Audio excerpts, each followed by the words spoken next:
AEW Wrestling coming back to the Steel City November 25th. They're bringing the new show Collision to the Petersen Events Center, and joining me now is their latest major signing, arguably the biggest one ever. He is Hall of Famer and Rated R superstar Adam Copeland. Adam, how are you? I am good. I have zero complaints, which when you can say that, that's a pretty good thing. Hell yeah, hell yeah. Well, look, I mean, I got to throw the obvious one out there first. It's been a few weeks now that you've been in AEW. Change of scenery for a different wrestling company after 20 plus years with WWE. Is it a big change, or is it just another day at the office? I mean, it's a change for sure, but it's a really fun challenge, you know, to at 50 years old to go, okay, here's a whole new set of opponents. Here's an entirely new roster. Here's a new way of doing things to an extent. That's really cool to be able to, like, how often at 50 years old can you start at a new job? And even though, again, there's similar things, it's still professional wrestling. There's going to be differences. And it's been a lot of fun. It really, really has. You know, I looked at the roster, and that's really what intrigued me. Just so many first-time matches, so many stories to be able to tell within those first-time matches. Man, as a guy who really thrives on challenges and kind of trying to find that next thing to bite into, this roster is that next thing to bite into, and that's just super fun. Give me some names on the bucket list of guys you've never locked up with that you kind of are eyeballing, hopefully in the future. Moxley, Miro, Claudio, Hangman Page, Swerve, Bryan Danielson in a one-on-one, teaming with and against FTR, the Young Bucks. I mean, Keith Lee. You can keep going. You know, I love the Righteous. There's so many different talents that I've never got in there with. So it's just like, I can keep going down. Like there's probably like 5 people there I have wrestled. So to be able to get the opportunity to even get in with, like, let's say a Jericho again, that's super exciting because it's been a while, you know? Yeah. It's really, really fun. And then to do this story with Jay, it's hard to call him Christian Cage, but even just to revisit this, especially where we're at now in terms of what we've been through, what we've experienced, and our experience levels now. Oh, there's Ruby. She's saying hi. Hi. Sorry. Oh, you're good. That's awesome. The day out of school because of my birthday. So there you go. Well, yeah, well, that's actually kind of fitting as you're talking about Jay, as you mentioned, the kids want you to go have fun with him. So that's kind of a fitting drop in right there. Yeah. And that was huge. You know, they really just put it very succinctly to me. Like, where are you going to have the most fun? Is it going to be with Uncle Jay? Well, yeah, you know, to be able to work with him again. And it just so happened that this is where all the chips fell. When I looked at it, again, the roster, getting to work with him again, a new place, that's really exciting. Yeah. Real quick, speaking of him, do you know off the top of your head, like a ballpark, how many times have you and him ever had a match with each other in your career? I mean, singles, we've probably had like televised like 4, maybe 3.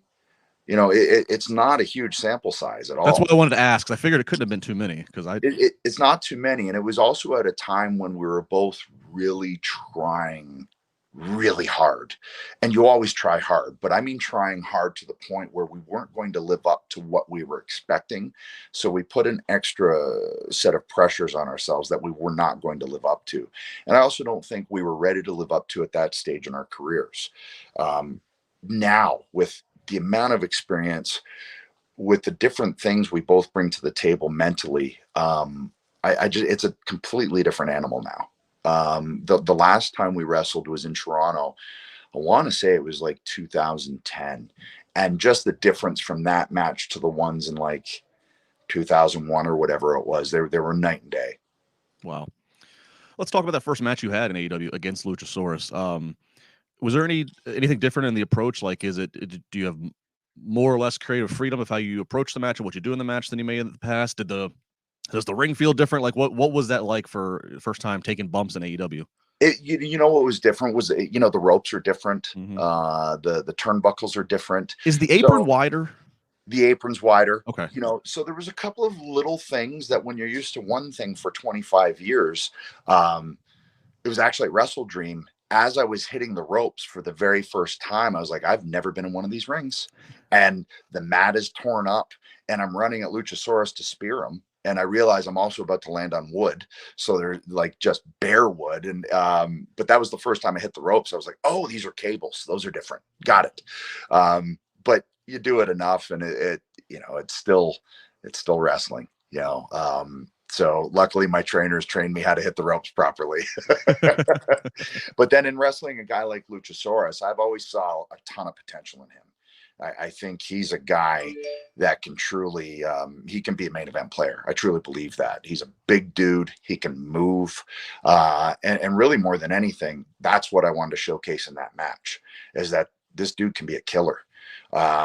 So, you know, the way I look at it is my spot is firmly established. So it just, to me, it was a no-brainer. Like, just make this guy look like he is, you know, like a formidable monster. And I think that's what we got across. You know, I think I took a tombstone. I think he's the third person I've ever taken a tombstone from, you know, which says a lot. You know, the other two are Undertaker and Kane. They've earned that respect. Yeah. Going back to that night of you making your debut, what was that day like? I mean, were they keeping you in a closet? Were you out and was everybody kept the secret, or what was that day like? So I had flown out for the pay-per-view on Friday, and I'd been in contact with Darby Allin, and because I knew he's a Seattle guy, so I just cold called him and said, "Hey, Darby, it's Adam. I'm joining the company. Oh, by the way, and can you get a muscle car?" And he was like, "Yeah, man. Yeah, I can get a camera and everything." So like, him and I and one of our camera guys, Giancarlo, we just guerrilla shot that thing. And I mean, Darby was running out and tagging the street with like washable spray paint in between cars, and then we flew the drone over top, and it just so happens that the Mariners won as we were flying it over, so all these fireworks started going off. It was like, there's so many happy accidents, but also it was just so like, we just guerrilla shot the thing. You know, I had a rough idea of how I wanted this thing to look, like a little bit of Death Proof, Grindhouse, Tarantino feel. And yeah, so we just went out in an SUV and started filming all these random spots in Seattle. And then I stayed kind of sequestered in my hotel room out in where they had me like half an hour outside of downtown. And then I came in as the show started, and they put me under this blanket. You can see my chucks hanging out, and I'm just like giggling to myself as I'm passing all of these people. They know it's me. Yeah. Like, yeah, but it was fun. It was very fun. That's awesome. Hey, something else I want to talk about that I think is really awesome with you and AEW, and I love that you guys had that picture of you, Bryan Danielson, and Saraya. Three athletes who all at one point thought that your career was done and dealing with neck issues. What is that? All three of you still perform at the level you are. What is that? Does that say something about the business today and trying to take care of the guys and girls better than generations before? Does that speak to medical? What does that speak to that you guys are all doing this? Probably both. Yeah. It also speaks to a mentality, I think. So there's a few things at play, really. I also think, you know, having 9 years removed from the industry, that really helped too. You know, my body rested, you know, so everything else felt great. But, you know, modern medicine, again, a mentality, diets have come so far. Now there's like meal prep companies, and I know that sounds silly, but it's your fuel, right? All of those things were not available before. And just within kind of the last decade, all of those things have made being fit, being healthy far easier, you know? So that, I think that plays a part too. But I think you also have three very, very stubborn people. And I think that goes a long way too. It was great seeing you come out at AEW and having the music that has become so synonymous with you. Talk to me about the history with Alter Bridge. How did that? Was that something? Because I know you're a big music guy. Was that something originally with Alter Bridge back in the WWE days that you helped facilitate? Was it gifted to you? How did that relationship start? It was both, because I was out with my first neck surgery. I went to a Metallica show at the Citrus Bowl, and I ran into Mark Tremonti, who's the guitarist for Alter Bridge and one of the writers. Ran into his brother. He said, "Hey, why don't you come on over to Mark's and have a beer after the show?" I'm still on a neck collar and everything. I'm like, "Yeah, sure, cool." So I walk in, meet Mark. He hands me beer. I drop it right in the middle of his foyer. I was like, "Oh, this is a good start," but I couldn't look down either. So I was like, just trying to. I was like, "There it goes," but became buddies. He played me the first Alter Bridge album with his scratch vocals on it, and when I heard Metalingus, I was like, "Whoa, hey, can I use that when I come back?" He was like, "Sure, absolutely," and that was it. And here we are 20 years later. So it was a pretty quick phone call to bring it over to AEW then. So I called him. I was like, "Mark, it's got to come with me, right?" He goes, "Absolutely. You take it wherever you want." And I was like, "All right, there it is." That's so awesome. Hey, real quick, what's your favorite concert you've ever been to? Oh my gosh. I'm a massive Pearl Jam concert guy. I just love that they have a different set list every night. You can see them back-to-back nights, and they'll play maybe one song the same. I went and saw them in Greenville, South Carolina by myself, and they played the Versus album in its entirety for the first and only time ever. Wow. So that was a special one. I saw the Foos at Wrigley Field. That was very special. I remember seeing Metallica, GNR, and Faith No More at CNE Stadium. That was pretty special.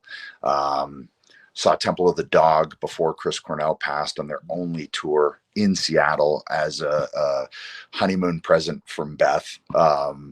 Yeah, I've been just really lucky to some of the concerts I've been to. You know, I missed out on like the Love Gun tour because I wasn't quite old enough, or the News of the World tour with Queen, but I've been to some pretty cool ones.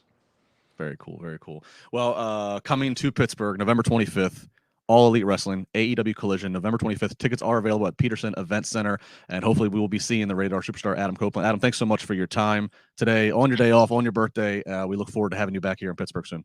Thanks for having me. Looking forward to it.